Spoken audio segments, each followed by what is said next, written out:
চট্টগ্রাম বিশ্ববিদ্যালয়ের যে মেয়েদেরকে 9 জন মেয়েকে বহিষ্কার করলো, সেইখানকার যে প্রক্টর যে স্লাট শেমিং করলো ফেসবুক থেকে শুরু করে সমস্ত, তার ব্যাপারে আপনাদের পদক্ষেপ কি?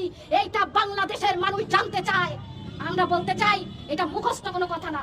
নারী নিপীড়ন নির্যাতনের বিরুদ্ধে সরকারকে তার ভূমিকা পালন করতে হবে, স্বরাষ্ট্র মন্ত্রণালয়কে তার ভূমিকা পালন করতে হবে।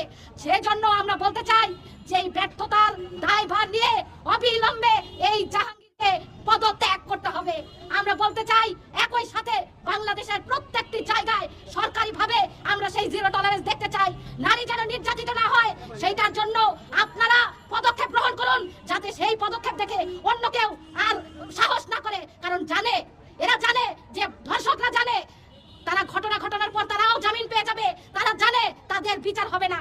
যে বিচারহীনতার সংস্কৃতি আমরা অতীতে দেখেছি সেইটা আগামী দিনে আমরা দেখতে চাই না। আজকে যে ছাত্র জনতার উপর হামলা করেছে পুলিশ, এর তীব্র নিন্দা এবং প্রতিবাদ জানাই, এবং যারা এর সাথে জড়িত ছিল যে পুলিশ সদস্য তাদেরকে অপসারণের দাবি জানাই। আগামী দিনে আমাদের এই প্ল্যাটফর্ম থেকে আমরা ঘোষণা করছি আগামী 15ই মার্চ সকাল 11টা